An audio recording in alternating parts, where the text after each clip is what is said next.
आज हम इस वीडियो में छत्रपति शिवाजी महाराज ने शाहिस्ते खान को किस तरह से पुणे के लाल महल से भगा दिया, इस बारे में जानकारी प्राप्त करेंगे। सन 1639 तक छत्रपति शिवाजी महाराज दक्कन और मध्य भारत के कई किलों पर अपना अधिकार जमा चुके थे। उधर अपने भाइयों और पिता को रास्ते से हटाकर औरंगजेब बादशाह बन बैठा था। उसका इरादा था कि पूरे भारत में मुगलों का ही राज्य हो। दक्कन में बहमनी साम्राज्य टूटकर अलग अलग हिस्सों में बंट चुका था।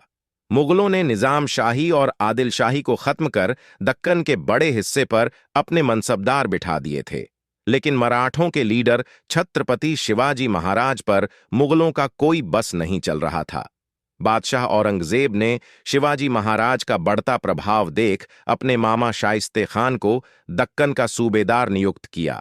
1.5 लाख मुगल सैनिकों को लेकर शाइस्ते खान पूना पहुंचा। उसने आसपास के कई किलों पर कब्जा जमा लिया। इनमें से एक था पूना का लाल महल। उसने लाल महल को अपने रहने का ठिकाना बनाया।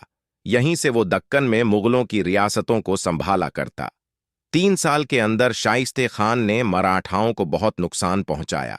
उसने शिवाजी महाराज के अधिकार वाले कई हिस्सों पर हमला करके खूब लूटपाट मचाई।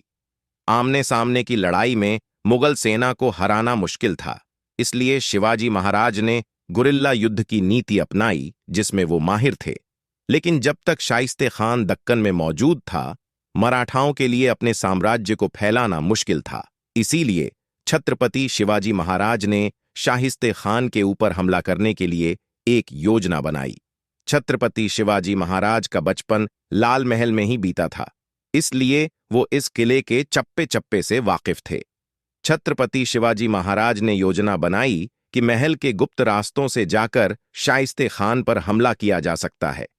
योजना खतरे से खाली नहीं थी, लेकिन अगर वो इसमें कामयाब हो जाते तो बिना अधिक नुकसान उठाए मराठाओं को एक बड़ी जीत मिल सकती थी। लाल महल तक पहुंचने से पहले पूना के अंदर दाखिल होना जरूरी था, लेकिन मुगल सेना ने शहर को चारों ओर से घेर रखा था। इसलिए प्लान बनाया गया कि छत्रपति शिवाजी महाराज और उनके 400 साथी एक बारात का भेष धरेंगे। इस तरह 5 अप्रैल 1673 को छत्रपति शिवाजी महाराज पूना के अंदर दाखिल हुए। छत्रपति शिवाजी महाराज ने मुगल सेना में अपने कुछ गुप्तचर भी छोड़ रखे थे, जिनकी मदद से वे लोग लाल महल के नजदीक पहुंच गए। आधी रात का समय था। लाल महल के अलावा पूरे शहर में अंधेरा था। शिवाजी महाराज और उनके कुछ साथी रसोई की तरफ से महल में घुसे और वहां मौजूद रक्षकों को मार डाला। इस दौरान हुए शोर शराबे से नौकरों की नींद खुल गई। उन्होंने जाकर शाइस्ते खान को आगाह कर दिया। अचानक हुए हमले की खबर सुनते ही शाइस्ते खान हड़बड़ा गया। अपनी जान बचाने के लिए वो खिड़की की तरफ भागा।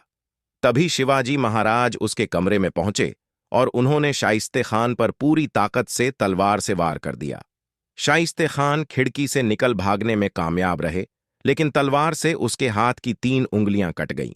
इस हमले में शाइस्ते खान का बेटा अब्दुल फतेह खान मारा गया। इसके बाद अंधेरे का फायदा उठाकर शिवाजी महाराज और उनके साथी वहां से सिंहगढ़ की ओर निकल पड़े। ये वीडियो अच्छा लगा तो लाइक, सब्सक्राइब और शेयर करो। धन्यवाद।